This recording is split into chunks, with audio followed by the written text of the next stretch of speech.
And after he'd done that yesterday morning, Chris Hipkins no doubt went to the dry cleaners and picked up his tuxedo to go to the 223 Kiwi Bank New Zealander of the Year Awards. And I'm amazed that they haven't renamed it the Aotearoa of the Year Awards, given how woke Kiwi Bank and indeed this whole event has become. And I want to tell you that because a government-owned bank which broadcasts its awards ceremonies on a government-owned TV channel tells you that these people are the New Zealanders of the year, it doesn't mean they are.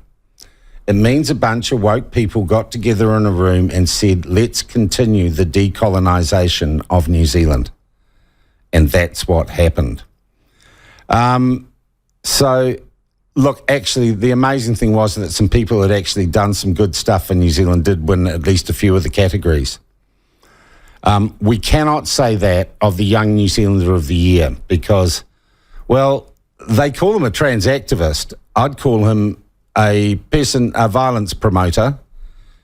Chanel Lau was winner of the trans activist of the Young New Zealander of the Year award, a man who basically whipped, with the aid of Television New Zealand and a whole lot of other media, whipped a crowd into a frenzy, and that crowd then beat a number of women and assaulted a number of women. So Chanel Lau gets, of course, Young New Zealander of the Year.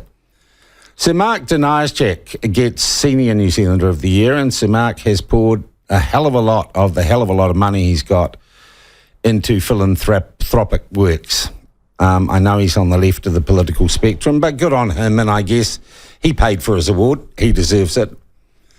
Now, I did like this one. I think this is the best one. Emily Blythe, the CEO of Piper Vision, which has come up with a way of improving airport safety. She got Innovator of the Year, and I say warmest and heartiest congratulations to you, Emily. You've done something useful.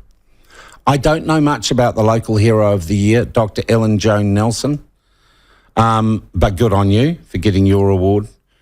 The environmental hero of the year, Sustainable Coastlines founder Camden Howard, good on you. Yep, good on you. We want to take care of our environment. And the community of the year was the national charitable organisation Kindness Collective. Oh, that sounds pretty woke. But the supreme winner was Professor Ranganehu Matamua. He was New Zealander of the Year. And what has the professor done? The professor gave us all a holiday, gave us all a woke holiday called Matariki. It's largely a made-up holiday, but as part of the decolonisation of New Zealand, Jacinda Ardern wanted to do that. So I don't know. The man behind giving us a holiday, who of course has to be Māori, he got a standing ovation from the 150 woke specially picked guests at the awards ceremony on Thursday night, which was of course televised live by Television New Zealand. I am considering, and I'd like your feedback on this morning, I think we need to have a real New Zealander of the Year awards. If I can find a sponsor and get a format for it, we'll do that, because these are the woke New Zealander of the Year awards. And they're part of the government and the mainstream media's propaganda campaign to decolonise New Zealand, and that's all I'm going to say. And Chanel Lau, well, I don't know, the world has gone crazy.